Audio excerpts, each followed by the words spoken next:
The Urantia Book for Dummies. Chapter 2, Civilization in Crisis. Section 3, The Solution.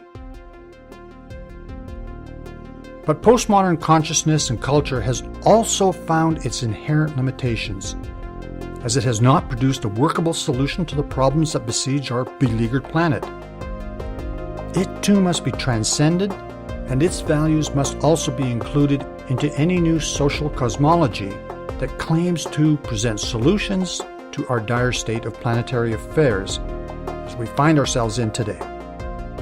The old systems of aggregate parts of cultures no longer work for the new complex and emerging reality that has so many living in fear, despair, desperation, want, pain, and suffering. But this is where the Urantia Book excels. In paper 112, section 1, we read this. In aggregations, parts are added. In systems, parts are arranged. Systems are significant because of organization, positional values. In a good system, all factors are in cosmic position. In a bad system, something is either missing or displaced, deranged. In the human system, it is the personality which unifies all activities and in turn imparts the qualities of identity and creativity.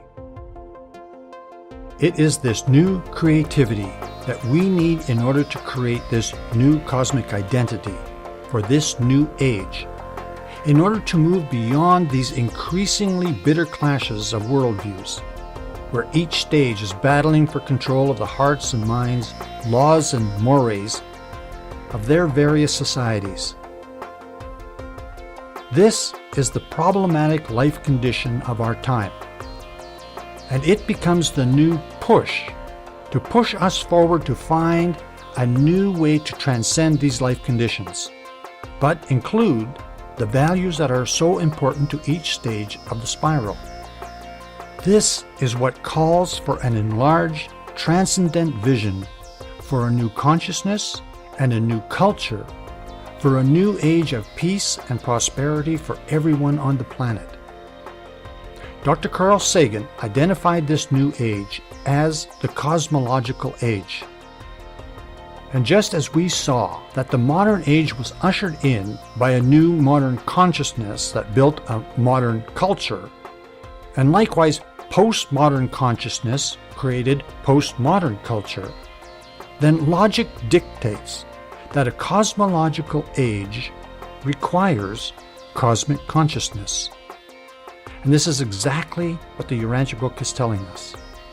And just as modern consciousness and modern society was built upon the modern philosophies that emerged out of the Age of Enlightenment, so too a cosmic consciousness needs a new philosophy, what the Urantia Book calls a cosmology, to steer us to our safe harbor, where we too can build a new civilization, the cosmological civilization of Dr. Carl Sagan, the Type 1 civilization of Dr. Keku, the first stage of light and life of the Urantia Book.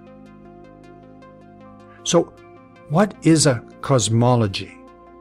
How do we get a cosmology? Well, let's begin here. The children of tomorrow will eat the fruit we plant today. As we have seen in the previous chapters and in the last section, the greater our understanding of this, the spiral of development, the easier it is to see how the past will tell our future.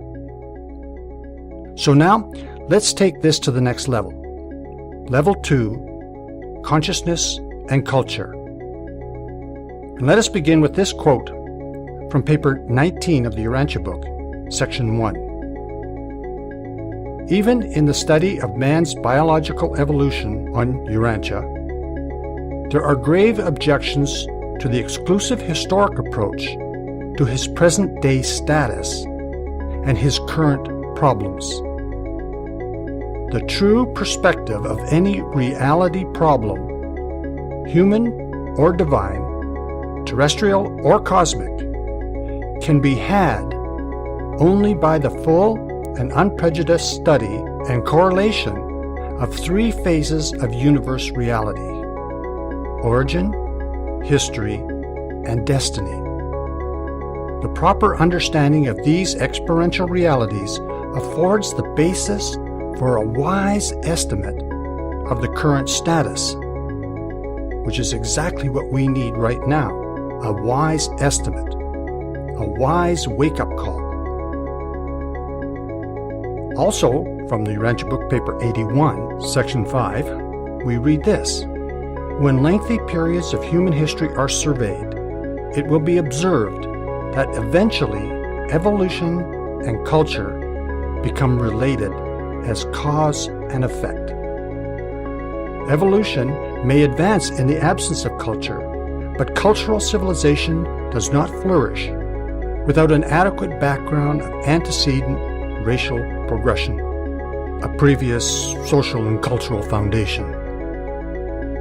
Consciousness and culture work together, very much like a feedback loop.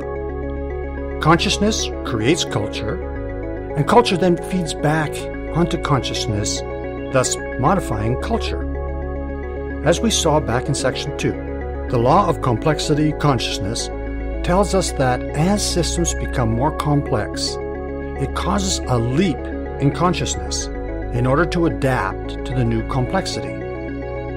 The push of complexification causes an emergence of new ideas, new ways of doing things, new ways of dealing with the current problems.